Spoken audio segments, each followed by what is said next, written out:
बिस्मिल्लाहिर्रहमानिर्रहीम। Dear students, अस्सलाम वालेकुम।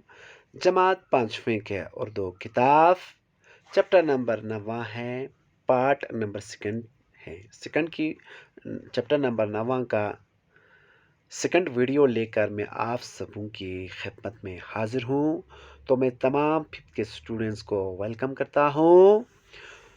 तो मेरा मौजू है महतमबूत का जितना हुआ जो सबक है वो आज हम जारी रखेंगे, तो आप ध्यान से देखें।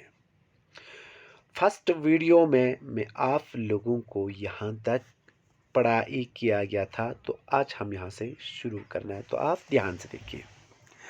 लाचा के मुताबिक इसका नाम गौतम पड़ा और सदारात के नाम से मशहूर हुआ। यानी इस लड़के का नाम गौतम रखा और सदारात के नाम से वो मशहूर हुए हैं। ठीक, अभी ये छोटे ही थे कि इसकी माँ इस दुनिया से चल बसे और छोटे ही उम्र में उसकी माँ यानी दुनिया से गुजर गए। राजा की आंखों का ये तारा था।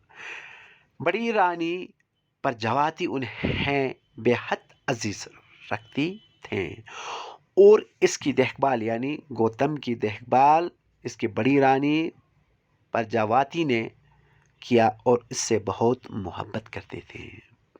वालिदैन की भी ये बराबर ख्वाहिश रहती थी कि लड़का हमेशा खुश रहे। सदारात हमेशा उदास और दिन रात सोच व फिक्र में मुब्तला रहते थे। यानी वो लड़का गौतम खुशी में नहीं रहते थे, वो दिन रात उदास में और फिर फिक्र में सोच व फिक्र में मुब्तला में रहते थे। ऐसा मालूम होता था जैसे कि वो किसी खोई हुई चीज की तलाश में हूँ। राजकुमार के ऐश व आराम में इनका जी नहीं लगता था।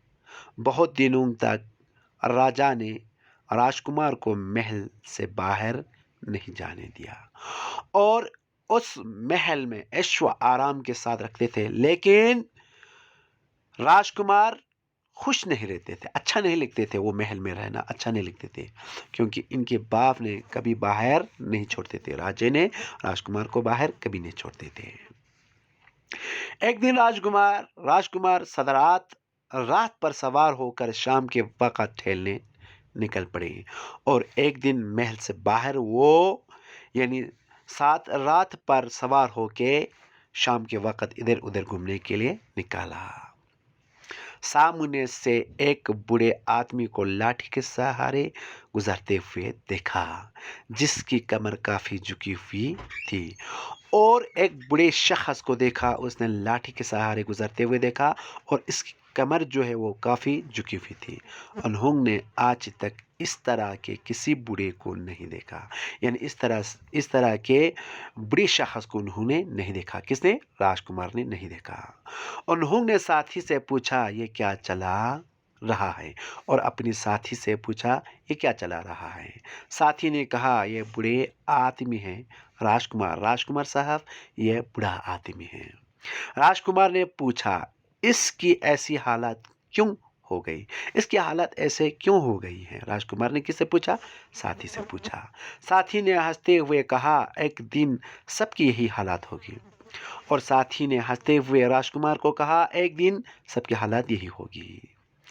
क्या मुझे भी बूढ़ा होना होगा? राजकुमार ने पूछा। राजकुमार ने साथी से पूछा क्या मुझे भी बूढ़ा होना है? हाँ राजकुमार। और साथी ने कहा हाँ राजकुमार। साथी ने कहा सब में आप ही तू है, आप भी बूढ़ा हो जाए, मैं भी बूढ़ा हो जाए और सब बूढ़ा हो जाएंगे। यह सुनकर राजकुमार सदरात बहुत मामूम हुए और राजमहल लौट गए। फिर उसने बहुत ये सुनकर बहुत मामूम हुआ और वो महल में फिर से वापस आया। इस दिन वो रात में सोए नहीं, सोचते ही रहे। दूसरे दिन भी शाम को टहलने निकले। इस दिन उन्हें एक मरीज कराता हुआ मिला। उन्होंने साथी से पूछा ये क्यों कर रहा है। और दूसरे दिन फिर इस तरह से वो बाहर फिर से घूमने के लिए निकले। तो शाम के वक़्त तो उसने एक मरीज को कराता हुआ था, चिल्लाता हुआ उसने देखा। उन्होंने साथी से पूछा, ये क्यों करा रहा है, वो क्यों चिल्ला रहा है? राजकुमार, ये शख्स बीमार है। राजकुमार को कहा साथी ने, ये शख्स बीमार है और बीमारी की वजह से कर्रा रहा है। साथी ने कहा, ये बीमार होने की वजह से वो बहुत चिल्ला रहा है, उसको दर्द हो रहा है। क्या सभी बीमार पड़ते हैं? राजकुमार ने पूछा। और राजकुमार ने पूछा साथी से, क्या सभी को बीमार होना है? ठीक।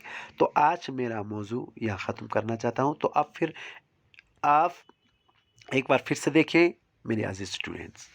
जायचा के मुताबिक इसका नाम गौतम पड़ा और सदरात के नाम से मशहूर हुआ। अभी ये छोटे ही थे कि इसकी माँ इस दुनिया से चल बसे।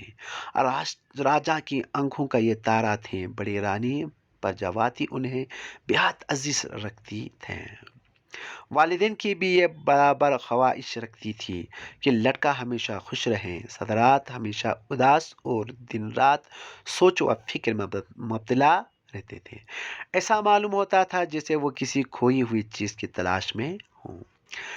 राजमहल के ऐश व आराम में इनका जी नहीं लगता था। बहुत दिनों तक राजा ने राजकुमार को महल से बाहर नहीं जाने। एक दिन राजकुमार सदरात रात पर सवार होकर शाम के वक्त टहलने निकल पड़े। सामने से एक बूढ़े आदमी को लाठी के सहारे गुजरते हुए देखा, जिसकी कमर काफी झुकी हुई थी। उन्होंने आज तक इस तरह के किसी बूढ़े को नहीं देखा था। उन्होंने साथी से पूछा, क्या ये ये क्या चला रहा है? साथी ने कहा, यह बूढ़ा आदमी है राजकुमार। राजकुमार ने पूछा, इसकी ऐसी हालत क्यों हो गई है? साथी ने हंसते हुए कहा, एक दिन सबकी यही हालत होगी। क्या मुझे भी बूढ़ा होना होगा? राजकुमार ने पूछा। हाँ राजकुमार, साथी ने कहा, सब में आप भी तू है। यह सुनकर राजकुमार सदरात बहुत मामूम हुए और राजमहल लौट गए। इस दिन वो रात में सोए नहीं, सोचते ही रहे। दूसरे दिन भी शाम को टहलने निकले। इस दिन उन्हें एक मरीज कराता हुआ मिला। उन्होंने साथी से पूछा, ये क्यों कर्रा रहा है? राजकुमार, ये शख्स बीमार है, ये बीमारी की वजह से कर्रा रहा है।